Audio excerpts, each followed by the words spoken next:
Hello there, I've got another story to share with you. It's called There's a Monster Under My Bed.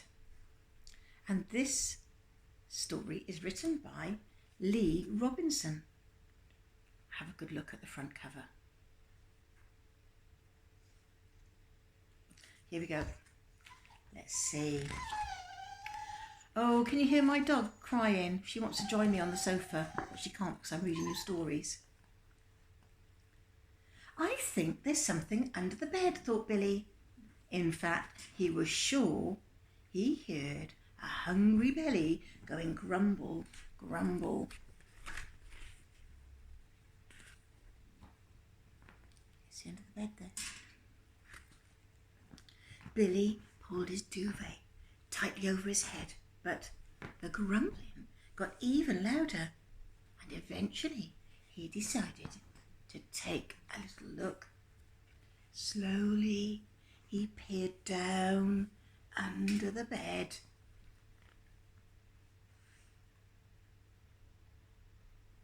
Look, there's a dog in the picture.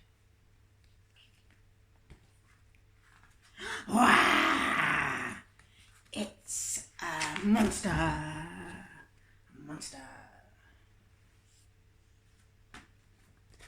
Actually, I think he looks quite a friendly monster to me.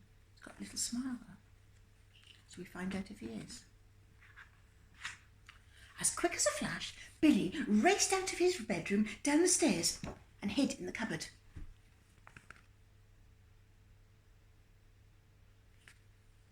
Billy listened as he heard the footsteps coming towards the door. Thump, thump, thump, thump. Please don't eat me, he cried as the cupboard door opened. Oh, he's looking a bit worried, isn't he? Looking a bit worried, a bit scared. Even the mice look a bit worried, and the cat and the dog are all looking a bit worried.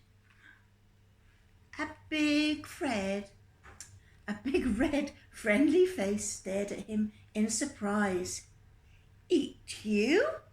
Said the monster, sticking out his long slimy tongue. Blah, blah, blah. I'm sure you taste horrible. Do you have something nice to eat? I'm starving.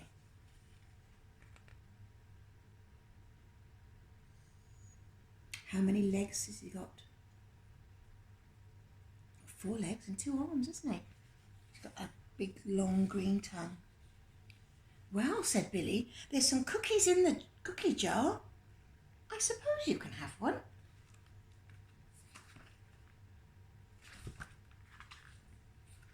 As Billy carefully opened a jar of tasty cookies, the naughty monster found the fridge full of fresh food behind him. What delicious tasty treats, cried the monster as he stuffed his face with cream buns and caramel cheesecake. Oh, I love that nice cream bun. Ooh, and cheesecake. I like cheesecake. Munch, he went. Gobble, he went. Slurp, he went. Food and drink flew all over the room as the monster feasted. Oh dear, the animal's looking a bit worried.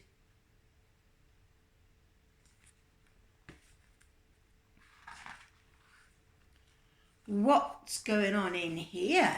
Said Billy's mum, staring through the doorway. Billy spun around, still holding the cookie jar, and sloppy food dripped all down the cupboards and the walls. The monster was nowhere to be seen.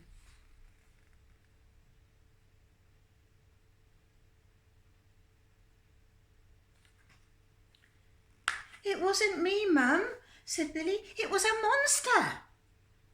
I see, said Mum, rolling her eyes. Well, perhaps you should take him upstairs while I sort out all this mess. Do you think Mum believes Billy? Do you think she believes that there's a monster there?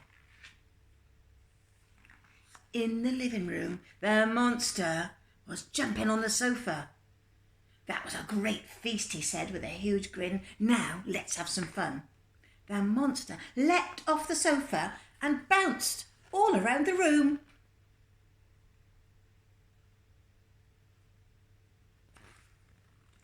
Boing, boing, he went on the sofa, sending a neat pile of freshly clean clothes flying through the air and onto the floor. Oh dear, I should think Mum's going to get quite upset now. She's been tidying up and now all the clothes are everywhere.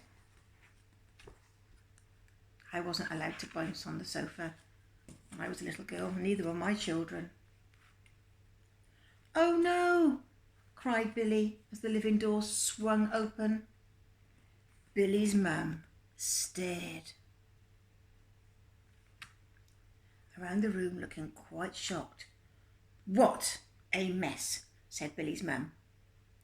The monster had disappeared again.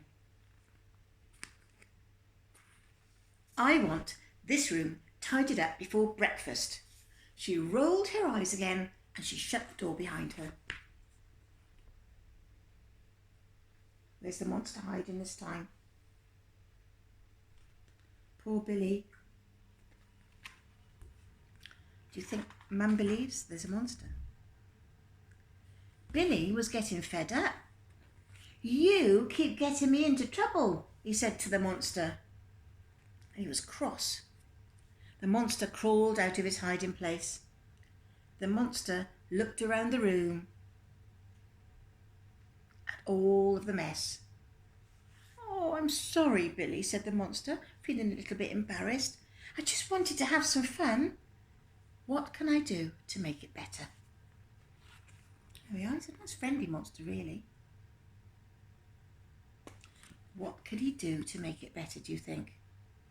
What do you do to make things better if you've done something wrong? Because we all do things wrong sometimes.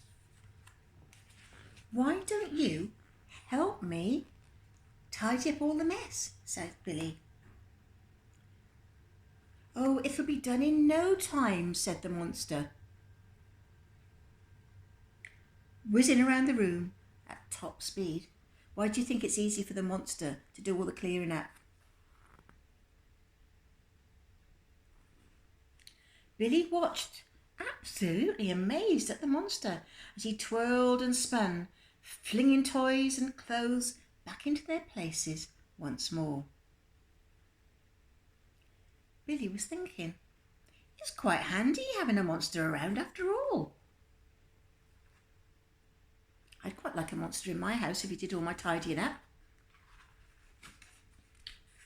When the room was tidy again, Billy sat down for his breakfast. "Don't forget a plate for the monster," he said. Mum winked and dished up an extra helping, just in case. Well, that's the end of this story. I hope you enjoyed it. Look out for some others that I'll be recording for you. Bye for now.